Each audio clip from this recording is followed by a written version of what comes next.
বিয়ের পর স্বামী স্ত্রীর প্রতিটি সিদ্ধান্তর জন্য যদি মা বাবার কাছে যেতে হয়, তাহলে আপনি বিয়ে করেছিলেন বা কেন? আপনার বিয়ে করার বয়স হয়েছে মানে সিদ্ধান্ত নেবারও যথেষ্ট বয়স হয়েছে। কিন্তু বিয়ের পর প্রতিটি সিদ্ধান্ত যদি মা বাবাকে জিজ্ঞাসা করে নিতে হয়, তাহলে আপনি স্বামী হিসেবে স্ত্রীর কাছে মর্যাদা হারাবেন। স্ত্রীকে নিয়ে শ্বশুরবাড়ি যাবেন কি না, স্ত্রী কোনো সিদ্ধান্ত নিতে চাইলে বারবার বলা, মাকে জিজ্ঞাসা করো। স্ত্রীকে নিয়ে বাইরে যাবার আগে বাবার অনুমতি লাগলে এটার ফল আসলে নেতিবাচক। সাময়িক মনে হতেই পারে যে কোনো অসুবিধা তো হচ্ছে না, কিন্তু আপনার স্ত্রীর মনে ক্ষোভ জন্ম নেয়। আপনার প্রতি তার সম্মানবোধ উঠে যায়। মাঝে মধ্যে তার কিছু ইচ্ছে করলে আপনি বলেন, দেখি মা কি বলে।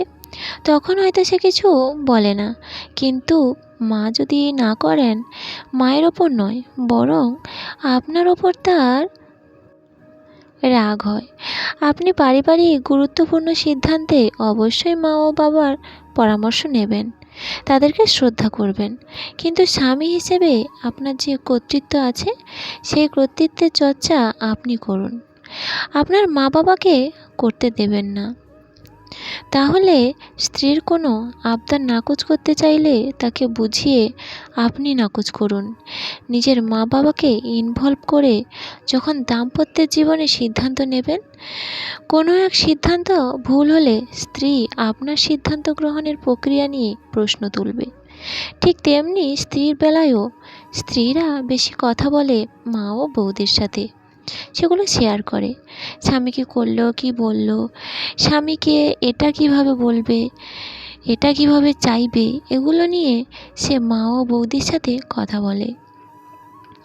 মাও খুব আগ্রহ নিয়ে মেয়েকে বুদ্ধি দেয়। বিয়ের পর গুরুত্বপূর্ণ ইস্যু ছাড়া দৈনন্দিন এই সব ব্যাপারে মাও যত ইনভলভ হবে, পারিবারিক অশান্তি ততই বাড়বে।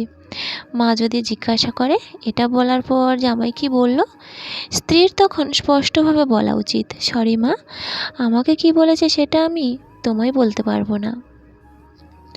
একজন স্ত্রী হিসাবে স্বামীর প্রতি আত্মমর্যাদা থাকা উচিত। আপনার দাম্পত্য জীবন নিয়ে মা বাবার অতি উৎসাহ দেখালে তাদেরকে সম্মানের সাথে নিরুৎসাহিত করুন। দেখবেন অনেক সমস্যার সমাধান আপনা আপনিই হয়ে গেছে। এই কথাগুলো মেনে চললে দেখবেন আপনাদের দাম্পত্য জীবন অনেক সুখী হয়েছে। অন্য কারোর ইনভলভমেন্ট আপনাদের দাম্পত্য জীবনে অশান্তি নিয়ে আসুক, এটা একেবারেই কাম্য নয়। তাই উভয়েই এই কথাগুলো মেনে চলুন, দেখবেন অনেক শান্তিতে আছেন। সকলে ভালো থাকবেন, ঈশ্বরের কাছে এই প্রার্থনাই করি।